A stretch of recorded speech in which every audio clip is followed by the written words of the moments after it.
Guess what? It's 3 in the morning. That says 3:11. You're probably wondering, Sidney, what are you doing up at 3 in the morning? You did this to me. I did this to me.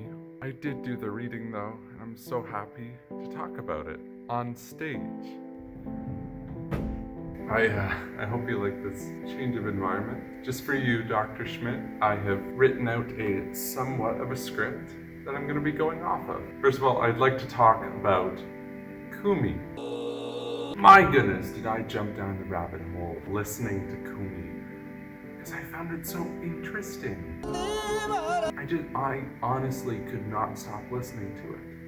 I listened to it while I was doing the reading, while I was writing up my notes for the reading. I would be listening to it now, but that would be very distracting. I think it's beautiful, honestly. Like, how do they do that with their vocal cords? It sounds so alien and foreign, but it makes me want to learn more about their culture. And what I listen to is their culture. Khoomei is a soundscape, and I never considered that.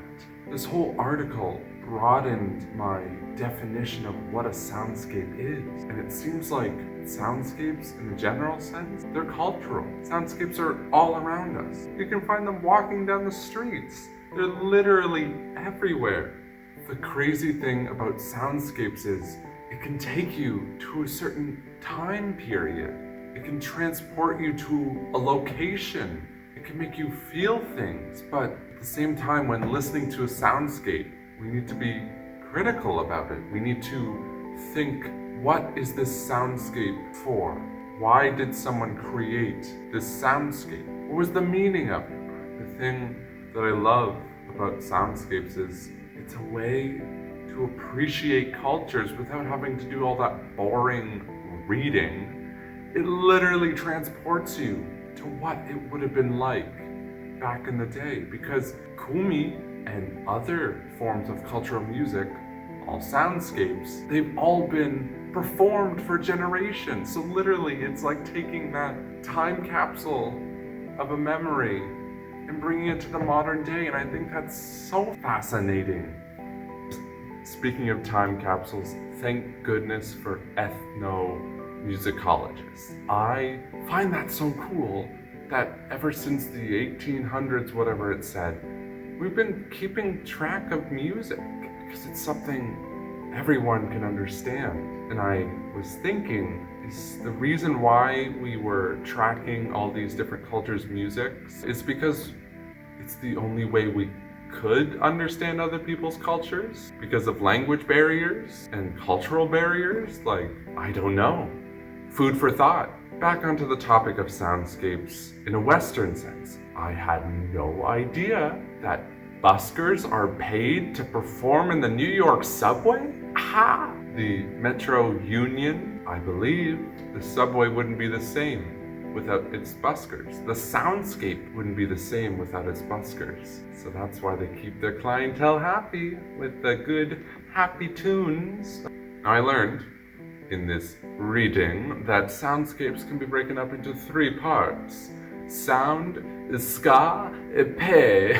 No, sound, setting, and significance. Without these 3, can you really have a soundscape? No, you just have a sound, or you just have a setting. Soundscape needs to have sound, it needs to be in a place, and it's gotta have some meaning to it. Let's start with a good friend, sound. You're listening to sound right now, and sound is kind of the main thing. It's in the word of soundscape.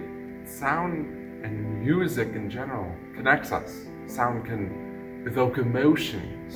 Sounds have multiple undertones to them.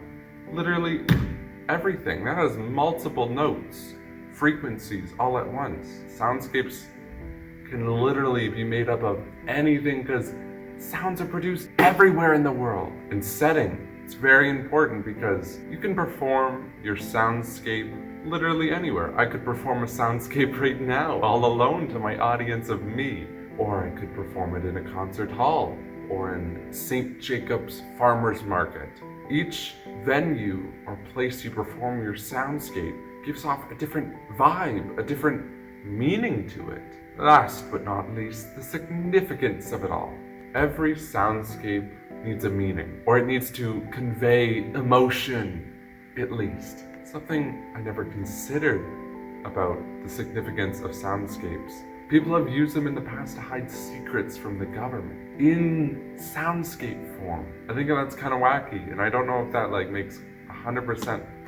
How would they do that? I don't know. There you have it, soundscapes. Soundscapes are so cool. I love them, and they're constantly evolving too. With this new technology age, there's going to be so many new soundscapes that can be shared literally anywhere. Soundscapes capture memory. They're magical in that way. There's no other form of archiving that can do the same things as soundscapes. And I think that's incredible. Soundscapes transport us. They make us feel. It gives us meaning in life. That's it. Thank you for watching. I hope my video wasn't too long, and cannot wait for you guys to see my soundscape, even though it doesn't have any musical background to it. It has my background, and I hope that is adequate enough for, for the assignment, even though I didn't read the assignment paper. I'm talking to my teachers, by the way, for all you new guys out there watching my video for some reason. Thank you. I gotta go to sleep. Maybe after I edit the video, I have to submit it. Good night. I will see you later in my next video. Bye. Oh, God, finally. Oh, shoot.